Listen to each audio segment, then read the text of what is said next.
Good morning. Thank you all for coming.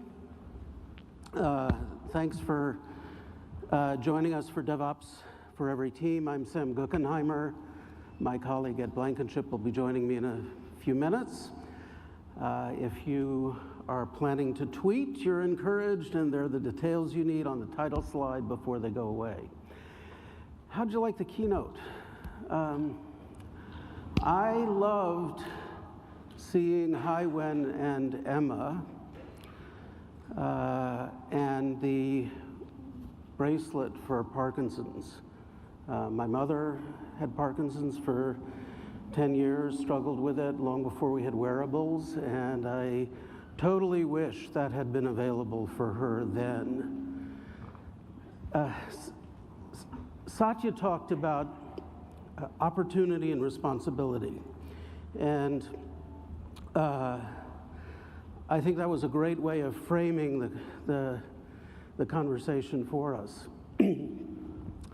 Also talked, of course, everyone talked about Cloud City and getting to cloud and becoming cloud scale. We've been taking Visual Studio Team Services from an idea 7 years ago to globally distributed SaaS. I've never had as much fun as I've had in the last 3 years as we've really been running SaaS at scale. You know, we announced general availability in 2014. We put extensions out with the modern extensibility model, and then created a marketplace in 2015, and the marketplace grows double digits every month since then. Last November, we announced migration from TFS to VSTS in the cloud, TFS on-prem. And what we've seen is something like a 500% growth in the enterprise users on VSTS since then. It's really been wonderful to watch that level of adoption. So thank you all. And thanks to many of you in this room. I see some familiar faces, and I'm glad to meet some people whom I only knew by mail for the first time. I don't have time to tell you all of our customer stories. You saw in the keynote some videos from Alaska Airlines and from Jet. But Satya did talk about opportunity and responsibility. And I happen to have built a greenhouse. I happen to drive electric. You can call me a Seattle stereotype. I do think there is no planet B. So I want to highlight a couple customers who are doing something for this planet A in a pretty cool way. Sam George showed you Sandvik's approach to preventive maintenance in the factory. Rolls-Royce does a similar thing for its engine maintenance. So telemetry is collected from the engines after the flight, and predictive maintenance is run, and there's data fed directly back to the customer, the airline of those engines. They used VSTS to get a 20x improvement in time to go from code to customer, to go from many weeks to a few hours. At a bigger scale, more like with more things embedded, there's a company you may not know, Itron, that has 8,000 utilities as its customers, people who deliver water and gas and electricity. And for them, going digital has meant going from a world of analog metering and measurement to digital, always available metering and measurement. For them, too, it meant taking VSTS meant going from a 18 to 24 month product delivery cycle to 3 weeks of new updates with every sprint. So this has been, this has enabled them to provide smart cities. These are great stories of people who are doing real things that really help this planet. And these 20x improvements are really great flagships for all of us.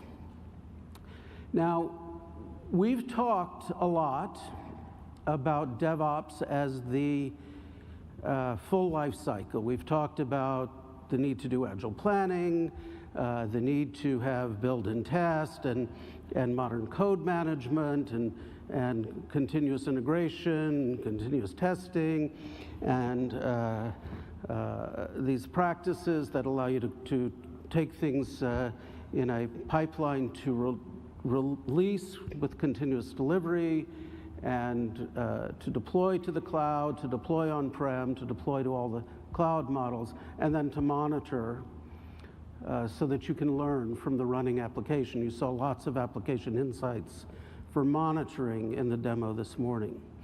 Now, all of that is made possible by having a great continuous delivery pipeline.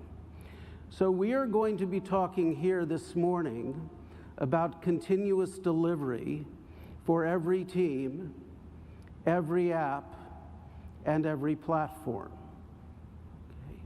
We're going to help you. How many of you are using Azure today? Great. How many, now keep your hands up, okay? If you do not have continuous delivery to your app, keep your hands up. Okay, this demo's for you. I'd like to invite Ed up on stage.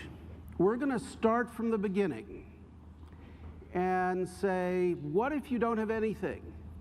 How do you get from 0 to 30, or if you're from a country that sensibly counts in metric, from 0 to 50, to start a continuous delivery pipeline on Azure? So we'll start at the Azure portal. Well, first. Oh, we won't. Yep.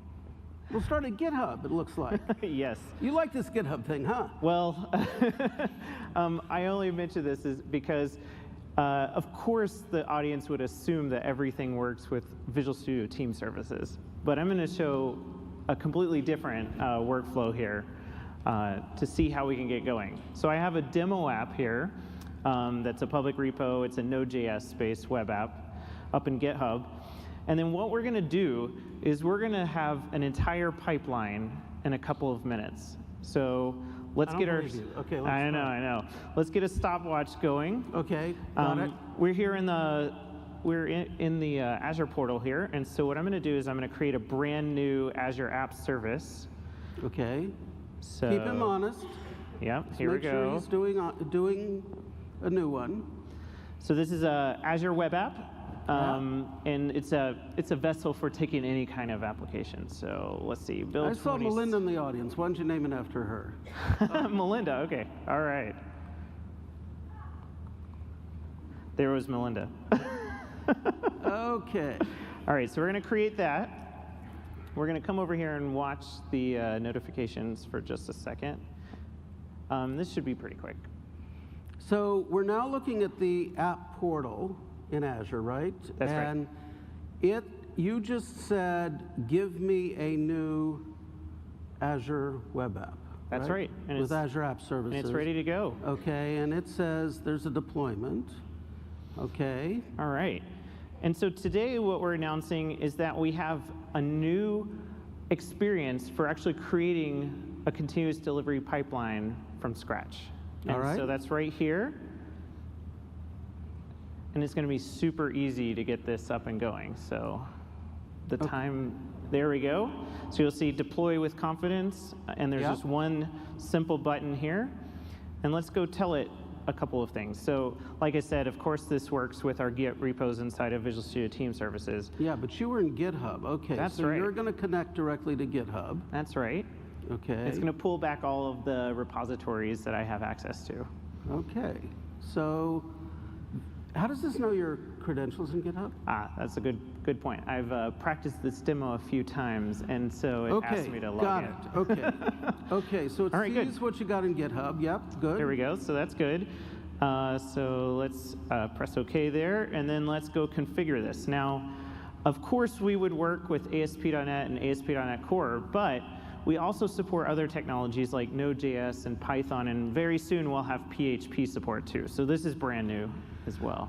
Right, okay, so it's Node. It's a Okay. Node app. We have a gulp file in our repo. But you know, I could have sped this up by even already having a Visual Studio Team Services account. How many of you do not have a VSTS account? Ah, wrong audience. Okay. Okay, that's So, okay though. Imagine you didn't. Yep, so we'll create one for Melinda. She needs one. All right. All right, and then all I have to do is press OK, and let's come over here.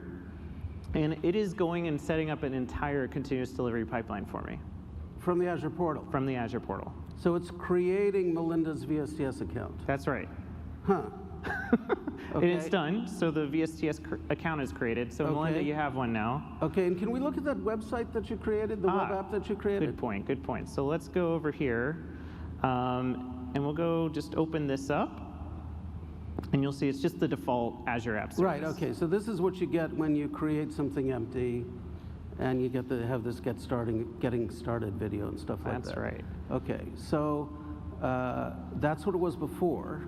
Now, when it says configuring continuous delivery, that's using this VSTS account? That's right. So it's going to go create a continuous integration build and a continuous delivery pipeline, all put together, attached back up to that Azure App Service that we had. All right. And it's pulling from that GitHub repo. So Okay. anytime we make changes to that repo, it will also trigger that, which makes it an amazing CI and CD service for GitHub as well. Right, okay, so All right. this Oh. says it finished. Look, we're done. Let's look at what it created. Okay, so it created both our build definition and our release definition, and let's go take a look at it. And it says the build was triggered. The build is triggered, so yes, we're Okay. actually going to watch it live. Okay. I'm assuming it's still going. Okay. Let's see here. Yep, so you can see we have a build in progress. Okay. Okay. Now this looks a lot like VSTS. This is VSTS. This is right? absolutely Visual Studio Team Services. Okay, And you can great. even see that it's my first project, so it created that from Okay, scratch. it's Melinda's first project. Oh, well, it's Melinda's first project. Here we go. There we go. All right, so the build is and her started. Build's running, and I see these tasks like npm install and so forth. That's happening because you said Node on the Azure portal? That's right. So we have various different templates now, and the Azure portal knows how to pull from the templates we have for the various technologies. Okay, And so, of course, we can, this works out of the box, but you can go ahead and customize it as much as you want. We'll show that a little bit later. Okay, and this is, you didn't do anything to set up a build agent, right? This is, Oh, yeah, good point. It's using our cloud-hosted build service. right. And so we have tons of build machines, Windows machines, Linux machines. Our friends over at Mac and Cloud have Mac machines for hosted builds. So I didn't actually have to do anything at all. Okay, so it's a hosted pipeline. It's a VSTS account no one's ever touched before because it was just created. Oh, it's done. And the build is done. Okay, so what did it do? Oh, look, okay. So we have a release going. So why don't we go and watch the release? And the release is queued, my goodness. All right. All right. So this one is actually pretty easy. So it created a production environment Yep. and a connection to Azure. And all you do is it's one task to deploy to the app service. And you see it's already connected up our Azure subscription and knows which Azure app it is. But let's go okay, watch so the log that's- here. That's the pipeline, okay, very nice. Oh, And I didn't have to set up releases- a deployment agent. It uses the same service, the cloud service for that too. Right. And it's all taken care of more than me. That's right. All right. Well. All right, how's the stopwatch going? Anyone okay, have the so and I think we're at about 6.5 minutes. Yep. Let's Since see we how started. quickly it'll be. So let's, and this is live deployment, as you guys can see. Yeah. It's, going there, and we're just about finished here. I know this stuff. It's basically pushing all those Right, files. okay. And of course, Node has tons of files. Any Node app has. yeah, and they're all pulled in because you're doing the npm and Of course. by the npm task. All right, so All right. this is happening in VSTS because of the thing you did in the Azure portal. That's right. And do I need to watch it here in VSTS, or is this just giving us a behind the curtain look? Right. I just showed this just to make sure everyone thought that it was real. So we could be What do as you soon mean as it is real, dude? it is very real. Okay. But what you can do is, as soon as this gets done, we actually can also see the progress in here. So once it finishes up, we'll see traceability and auditing events. Oh, it's done. So we can refresh that here, and you'll see deployed 7.5 successfully to minutes, production. just for the oh, wow, record. 7.5. Okay, so deployed successfully to production, build 1, release 1. Okay, so can we see what that looks like? Yes. Okay, let's refresh your All right. page in Chrome. I got to do the force refresh because of caching and Okay, Chrome, but got it. it's good. Yeah. Of course, it's. I understand that. There we go. So that's the website. That is the website, and I you deployed made a little From modification here. GitHub, using the Azure portal, and all those defaults. Wow. Useful? A whole CD pipeline in 7 minutes. Okay, so Melinda, we look forward to what you're going to do with this Node app. She's waving in acknowledgement. All right. So what did we just show you? And what is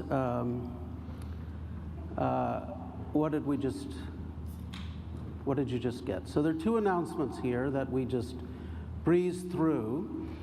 The Azure Web App continuous delivery. It's now built in, continuous delivery on Azure Web Apps. From the Azure portal, you just select continuous delivery and everything gets set up for you. And that works, of course, for ASP.NET and .NET Core. However, it also works for Node and Python and very soon PHP. And those are there in preview. And as you saw, those were just there from the Azure portal. Okay, that's nice. And that's a cool, starting demo. But not everything is as simple as, those getting started examples. And indeed, on Azure now, there's a bunch of good guidance around reference architectures for different patterns on the web. People do things with Windows and Linux and NIS. They do stuff on-prem. They do stuff hybrid. They containerize. There's a lot more intricacy as you grow up. So,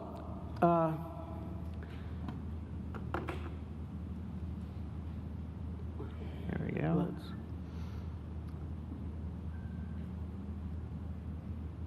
There you go, that one. All right. Oops. All right, so let's take the next step. Let's go from 30 to 60, or if you're from a country that sensibly counts, from 50 to 100 in metric. And look at what continuous delivery for a more complete modern app looks like. We have, in the past, shown you something that's bike sharing 360. It's an urban bike rental thing where you can pick up a bike at one location, do an electronic payment from your credit card or phone, and turn it at another location. Kind of thing that a modern city absolutely should have. Now I see, Ed, you're still in love with GitHub. I don't know about that, but we do have our demo code out on the Microsoft tenant in GitHub, of course. Great. course, GitHub guys are great. Yeah. But what we really want to do is, I actually like our Git experiences in Visual Studio Team Services much better. And so what we're going to do is, I have an empty repository here in Visual Studio Team Services, and we have a new option available for you, which is import. And import allows you to import from any Git repository that exists. And then how many people use Team Foundation Server today? And if you happen to use Team Foundation version control, we have many teams who have asked us for an easier path from migrating from TFVC to Git. So we also have that available too. So this becomes super easy here. So let me go grab this URL here. It's the clone URL. And then I'll say import.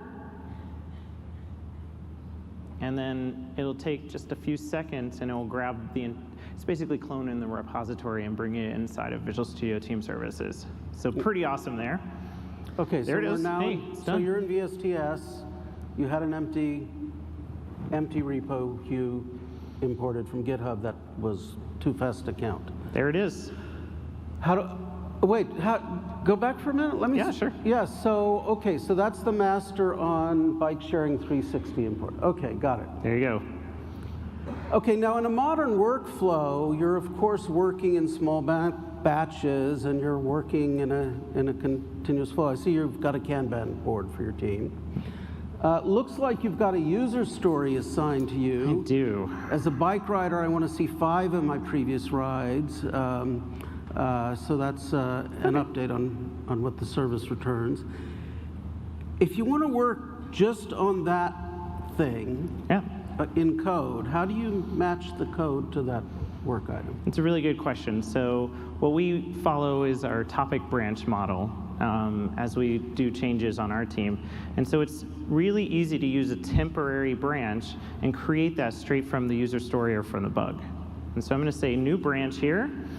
I'll pick my repo, and let's see, what should we name it? Reduce results, and I usually like to put the work item ID so I can remember it later. So I'm going to create that branch. So you just created a branch from the work item? That's right, and so it branched off of master and now is tied to that work item as well. And it looks like at the top of the screen that's the branch you're looking at. There you go. Right there. Okay, great. So that's on the service. But it's up on the remote. Okay, and you're working on a Mac, and I think Scott Hanselman already showed Visual Studio on the Mac, and he showed Vim, so that means you need to use Sublime, right? Oh, of course. No, I'm using Vim. I thought I was the part. Okay. And of course, I'm going to have to reboot my machine now because no one can ever exit out of Vim. So. Oh, right. Okay. I'm just kidding. We're at a Microsoft conference, so we're going to use Visual Studio Code. All right. Try Visual Studio Code yet? All right. All right. If you awesome. haven't, this is for you. Visual Studio Code actually has a new extension that we really love, which is actually the Visual Studio Team Services extension. And once you have that, Visual Studio Code transforms itself. And if you see down here at the bottom, we can get information. So it knows about any pull requests, the repo that we're using. So you're in the bike sharing 360 repo, no pull builds. requests. I've got that one work item assigned to me. Yeah. And you had a branch on the service. That's but right. I don't think you have it locally. No, I need, so I need to sync and pull. So Okay. I'm going to do that. But now that we've done that, I can, here, let's just, we're going to make this window a bit bigger. Oh, there you go. I'm going to go here, and I'm going to look for that branch on the origin. Results 386. Right. Yeah, very good. Okay. So now let's go make that change. So let's see. I've done this a few times, but here is our Node.js controller. And gosh, this is so easy for me to do. Well, it looks like you're using the old demo thing of course. Having written the code ahead of time. So I'm not sure I'll give you credit for this one. Of course. But now I can commit my change. So we're going to change the result size And I usually like to put the pound mention syntax for the work item ID that we're using. Oh, actually, it's 386, isn't it? So I was about to pull someone else's code in there. And then now you can see that we have a change on our local repository that we need to push up to the remote. Right. Makes sense? There we go. So you're pushing again, or you're pushing for the first time, you're syncing again. And what do we see on the service? All right, let's go take a look. All right, so I'm going to refresh this. Wow. Visual Studio Team Services. You updated this branch, reduce results 386, and there's a link there to create a pull request. It's pretty awesome. I think we should create a pull request. I'll accept that. All right. Now, this makes it really easy. You know, it noticed that we already have the work item here because we created the branch and linked it. But Sam, I'm going to need your help. I need my team and then some help from you to go and review this code. Yeah, that's a good idea for a SaaS service. All right. Okay, so in the meantime, we're going to wait on Sam to do his review. You'll see we've got a build running, and up in the upper northwest corner, you can see we have different policies. So we need someone to approve this. We have to have a work item linked. We have to make sure that all of our conversations and comments are resolved. And then we also have a build, and so that build needs to go through the verification process and succeed for me to be able to do this. So.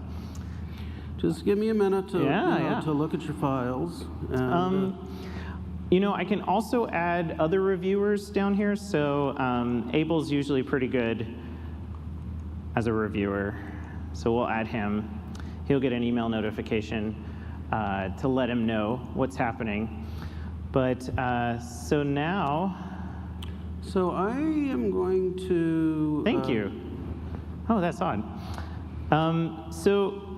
What just happened is Sam did his review, but you can see live updates coming in. So as he's making comments and suggestions in here, all those comments start to show up right in the screen. And so you can comment in line with your code.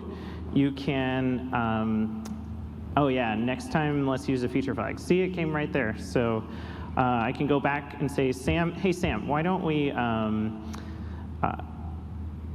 Sam, there we go. Why don't we implement Launch Darkly for feature flags next week? And I'm you okay with that? Yeah, I'm cool. All right, good. By the way, I'm using a Surface here. Ed's using a Mac. Doesn't matter. Of course, it works for all. There we go. And we can all. We're good to go. I think we can complete this. Yep. So let's go complete it. And I'll zoom in here for you to see a little set of new things that we just introduced. Yeah, so I see this has these options for deleting after merging. Yep. And squashing the changes. That's now, right. I'm not sure I get that, but complete the merge, and let's look at what that sounds does good. for us. Okay, it finished up. And so let me refresh this now, which is our history of this repo. And now, look at that. Interesting. So you guys see this Git graph over here on it's pretty straight. The left-hand side? It looks like a straight line. Going down, we can see some other things. But I'm a little confused, Ed. So we had a topic branch that you were working on. You were working in a separate branch. And there's nothing on the graph. That's right. We deleted that temporary branch, and we merged it into the trunk. So now we have not only trunk-based development, but if you look over here on the side, we have that pull request linked up to this merge as well. So we can go back and look at all the comments, all the changes that happened, all the conversations. You know, so this is what XP called a single code base. That's right. But you still have isolation and branches for your work. You can take. And you have the auditability of the history, and you haven't created any merge debt. There you go. You can take advantage of any of those practices with this. Anyone like this? Yeah. All right. Okay. Get history graphs and squash merge with pull request workflow. It's actually pretty cool. You can start to take a look. But we can also get to the build that's run for us. So you can see we've got this same build. It's a bit more complex, so I should show you what that looks like. Oh, it's done now. So let's go take a look. That happened because you did the I merged into completion, master. and that meant there was a commit, and then the CI was triggered. Very nice. Of course. Okay, so it looks like on this one we have some test results. They all passed, I see. Yep.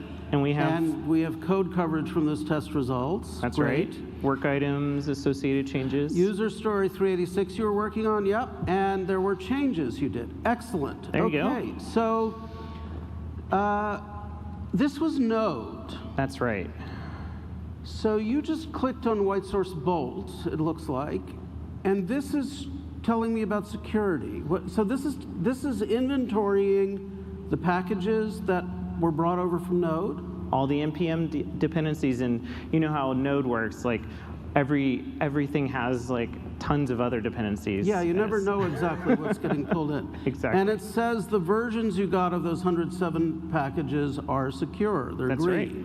Okay. And here's now, another interesting how long thing. did that take? Yeah, it only took 91 seconds. The whole build, including that analysis. The whole build, including the security analysis, happened in a minute and a half. There you go. Okay. Now, what did you need to do to set up White Source Bolt? Good question. So, in our new build experience, you kind of saw this in the keynote today. But all I did was I grabbed the White Source extension from the marketplace, and then I came over here to add task, and then I just searched for it and grabbed the White Source Bolt and just added the task. And there wasn't any other configuration I needed to do. So everything on the right you just left as a default. There you go. And it's kind of nice because Visual Studio Enterprise subscribers actually get access to White Source as part of their subscription. So anyone can add this in their pipelines if they want. That's great. So if you have VSE, you have usage rights. If you don't, you get in trial mode. Right? That's right. Nice. Okay. I also see that you've got this npm publish to VSTS package management. Does that mean you're taking your build artifacts as output and putting them into a package store? I am, and I'm not publishing them up to the public NPM site. We're actually storing our private packages internally inside of Visual Studio Team Services to use as part of our build process, our release processes, but also for shared libraries internally. So it's a really awesome way to do that. And we just published this package. You can see we just updated that one. So that's the one from that build. So this package management store you're using is your source of truth. That's right. For what components can be deployed. That's nice. Now I've got a bit of some news here. So we support NPM, but we also support NuGet. And today we're happy to announce that we also have Maven support inside of our package management server. So that's pretty awesome. Thank you, yeah. So NuGet for .NET, NPM for Node, Maven for Java. Yeah. These are the ones I hear about. That's great. Exactly. Okay. Tons of teams use those. So now that I have a build and we published the package, what do you think I need to do next? I think we were talking about continuous delivery. Of course. Okay. This potentially shippable increment stuff, that was last decade. That's right. We have to actually have to ship it. Right. So I've got a completed build, or completed release that we've done this. We can see which build artifacts and what versions are contributing to this release. Yep. We can see what environments are here, including when they were deployed out and times and test results. We also have that work item, so any work items that are part of the commit changes that you're making, those flow all the way through the pipeline to here. The other thing that we have is we constantly get asked about, hey, like we've got, if we're going to deploy all the way to production, we've got variables and secrets that we need to keep along the way. And so we have the ability to store variables and secrets at the pipeline level, but we can also configure them and override them at the environment level. So of course, I was asked just yesterday about this. Exactly. Right. And of course, our connection strings are going to be different between environments, or they should be. Right. That's okay, though. Excellent. So we take care of those as well. Yes, good. All right. So I really have some awesome news to tell you today. We have a brand new release pipeline visualization and editing experience. Yeah. I have a crazy pipeline here. So let me see if I understand this. Sure. It looks like you've got separate queues for database, API layer, and web layer. Yep. And those are going from dev to staging. And then when all three of those are done, there's a load test. That's right. And then when the load test completes, they get deployed to the three layers in production. That's right. And we can Okay. model all of that within the same pipeline for demo And it purposes looks and on like- one screen. Yeah, it looks like we've also got the intelligent edge stuff with this mobile thing at the That's bottom. right. So we can publish to the app stores, to beta stores. I wouldn't necessarily do this. I did this so that we can put it up on one screen for the demo today. Yeah, but you can probably certainly- have separate That's right. separate release pipelines in practice, but That's right. it's there, it's available. And so you can put different triggers, you can put different approvers on each of these stages, lots of things that you can do in here. But what's awesome is we took that really great new build editing experience and we also brought it into editing each of the stages inside of the release process too. So all the same tasks, all the same agents, all of that work across the entire pipeline system, no matter where you're at. Great. Nice editor. Now, Yeah. I see some other new things here too. Looks like we have this grouping of phases for Yeah. that parallelism we saw. Yes. Yeah? So we have different groups here. You Yeah. can run different set of tasks on different queues of agents. So I might have a hosted Linux pool, I might have a hosted Windows pool, I might have a pool that's running on premises. I can have multiple phases in here and they will run in parallel. Right, and they can go to different targets. They can go to different targets. Okay. Now, what All right. about scalability? That's a really good question. So before today, we've had a push-based deployment system. And so a lot of people have asked us to have a pull-based system that's very similar to other deployment technologies that are out there. So we're happy to announce today that we now have deployment groups where you can add all of your machines from your environments in here and then be able to deploy to them on a pull-based basis. So there's an agent on the target. There's an agent on the and target. that you can have as many copies of that VM, as many instances as you want. That's and right. they pull the right stuff onto the VM, yeah? That's right. And so then you can add, instead of an agent phase, you can add a deployment group phase, and then you can choose that, that group, Yep. and then you can configure other things like how many to take out of rotation at any given time. But the tasks you put in this group will go out and run all of those on the web servers, on the database servers, all in parallel for you. So That's very cool. Now, Yeah. one of the uses of that pull-based deployment has been for things like infrastructure as code. that's right.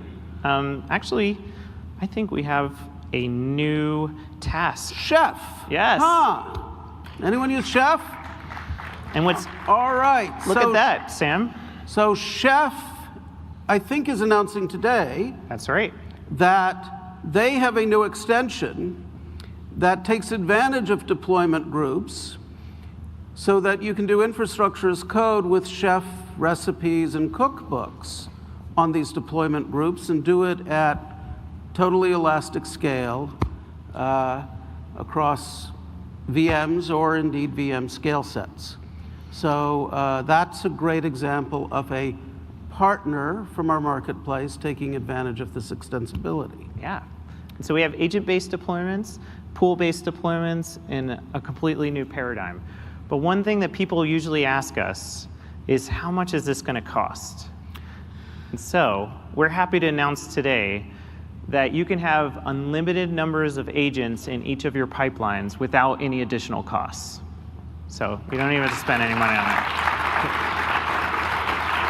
So that means you pay for the pipeline. You just Pay for the pipeline, but you pay can for the have pipeline? any number of agents. Okay, and it can be my own or it can be hosted, right? That's right. Excellent. Thank you. Okay. That's a pretty good look at modern patterns. It's a pretty gnarly pipeline too. That's a gnarly pipeline. Okay, so you don't need to be gnarly. No. But we'll get that. So, hello. Yeah, let's switch you over to. Right. There you go. Okay. All right. So let's go over the announcements we just snuck in by you. There were 5. We showed you the Git pull request experience with live notifications. Those can also be in line with your code so that they're directly actionable on the code. We showed you the Git history graph that lets you see what has happened to all of your changes, and it preserves the traceability of all of the changes and all of the comments and all of the approvals and policies, even when you squash branches, so that you don't have merge debt. We have in package management now Maven support. So if you're using Java, you're basically ready to go. We have the new build and release editor and the corresponding workflow, so you can visualize your release and set up complex releases with parallelism and dependencies where C waits for A and B. And we showed you deployment groups using agent-based deployment, pull-based deployment, and you don't have to pay for the agents. Pretty awesome. That's a summary of what we just did with Bike Sharing 360. Okay, so that was a 30 to 60, or if you're metric 50 to 100 look. Let's talk about what happens next. We use this in Microsoft. Indeed, Visual Studio Team Services is the basis of the one engineering system in Microsoft. We're, as of the end of last month, at about 68,000 engineers using this. It's across all the major divisions. I'll be hosting a panel, open mic Q&A, Friday morning, where you can hear engineering leaders answer your questions, folks from Windows and Devices, Skype, Bing, Azure, and we'll be able to really dive into the practice in Microsoft.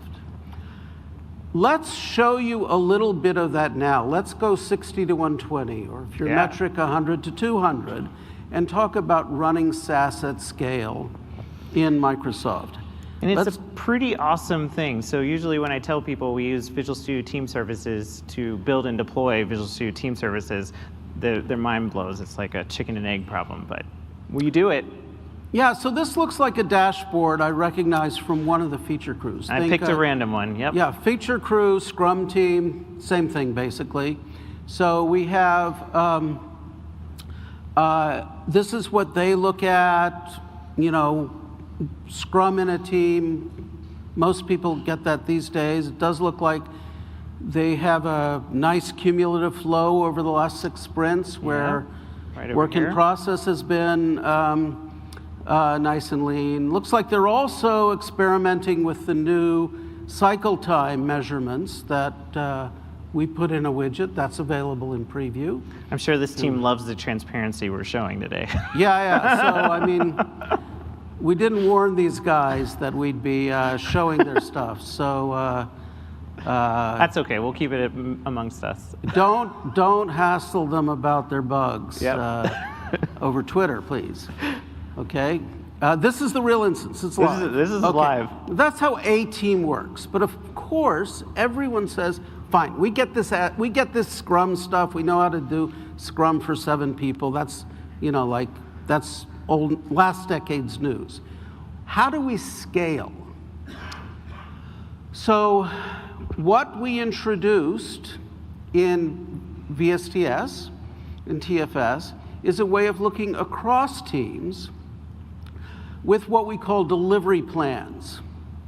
So the way you read a delivery plan like this is there's a calendar running across the screen. See March, go. April. You see a I was trying to quickly hide so they couldn't see what we were doing line next. for, you don't need to hide.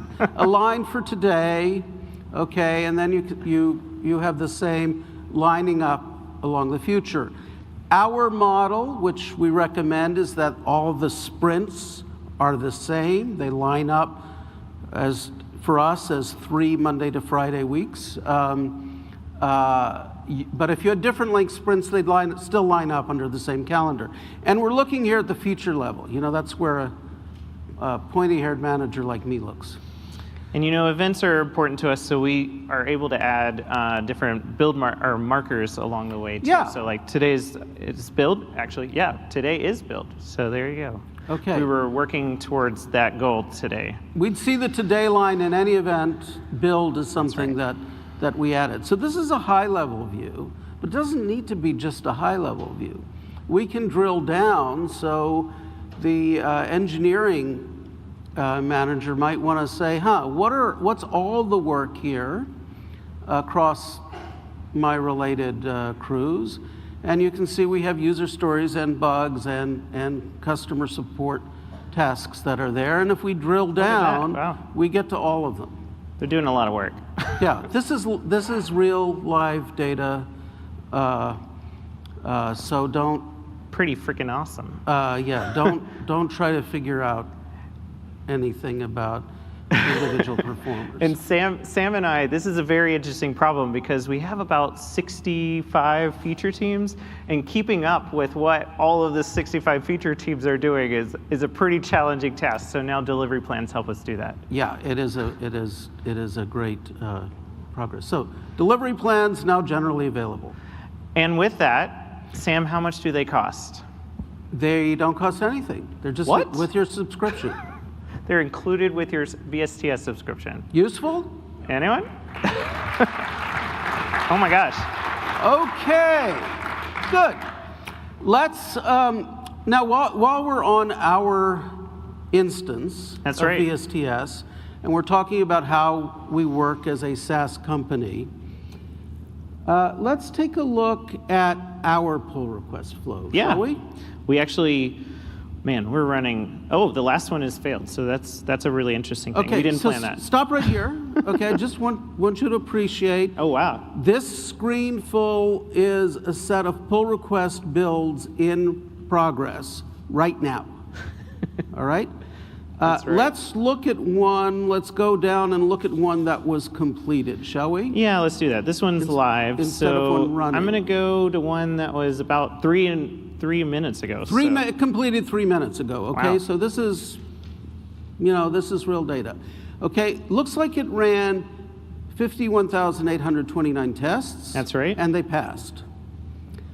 And the whole build took 23 minutes. So we've tuned those tests to run in about 10 minutes, under 10 minutes. Yeah, Okay. so the entire... And what do we see with this? We see, of course, the changes. That's right. And if there had been work items, we would see the associated work items. What happens when you click on the changes? We will actually... Or do you want to pick a... Actually, hold on just a second. Let me find one. Oh, this is always fun. Live machine. There we go. Here we go. So we have. Okay, so this one had a bug associated with it. That's right. You see the discussion, real discussion there we go. on the work item, and you see the code history on the work item. I wonder if this is And a that bad takes bug. us back to the pull requests. And it looks like this is one of those in progress. That's right. So that build is now running, and those 50,000 tests need to pass. And then every code change needs an approver because we do SOC compliance and so forth.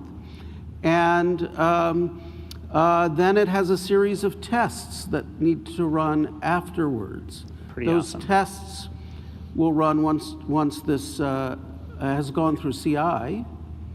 And this bug was just literally fixed, within the last hour. So it'll get pushed up to all of our environments in production within the next day. Yeah, click build in progress. Let's just Yeah. let's just see what's There's going on. several different builds going on here. so. Okay, yeah, there are many builds going on. There you but this build is running now.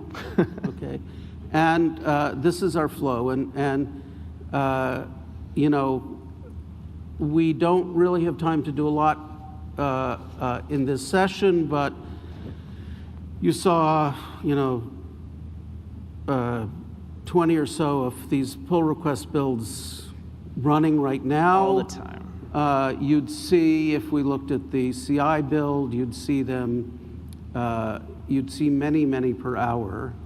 And they then go through another set of tests in production-like environments, another 40,000 or so tests, and then go to delivery across rings globally.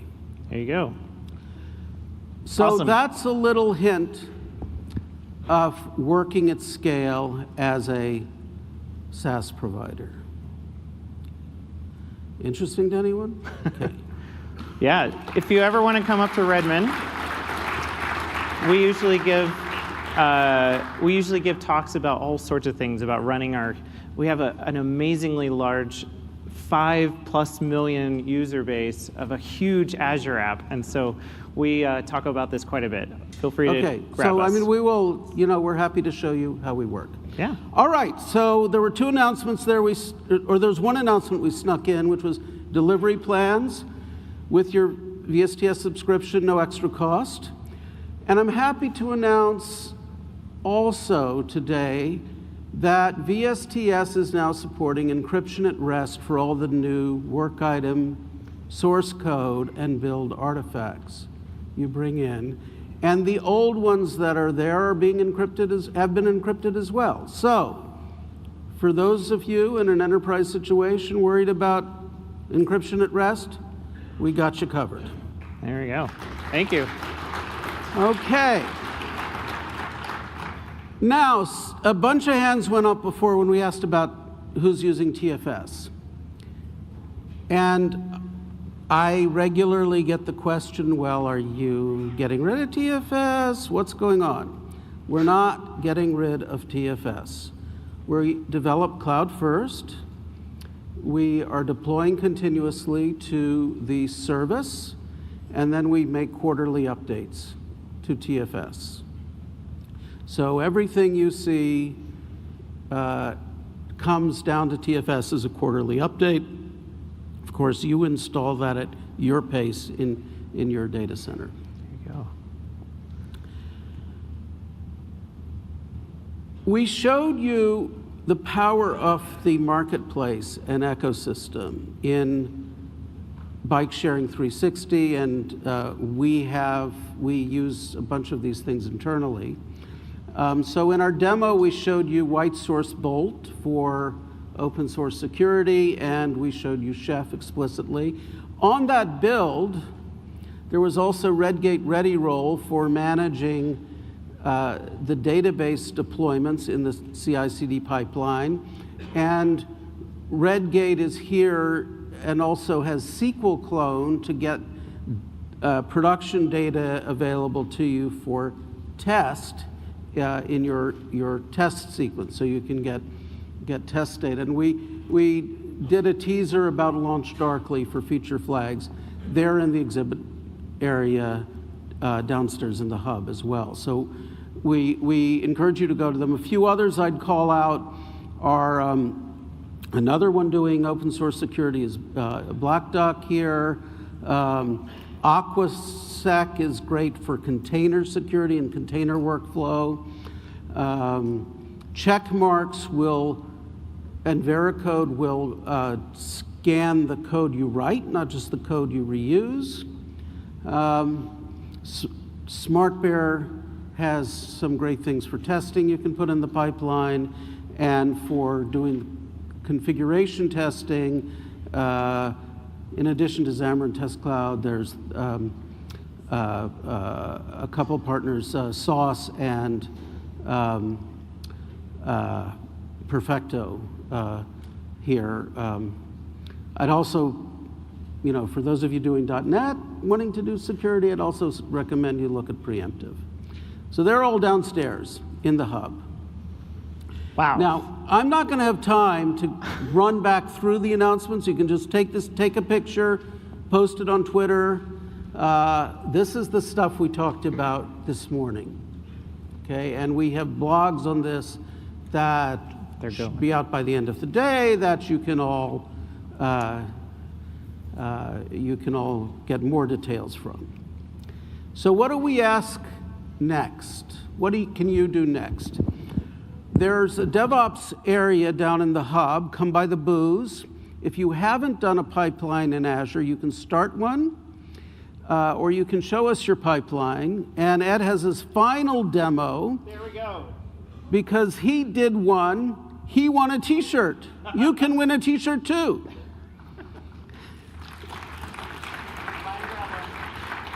Okay. You can, of course, create your VSTS account at, and if you can start at the short link, aka.ms/VSTS. And we have guides and webinars posted on the Spring into DevOps page.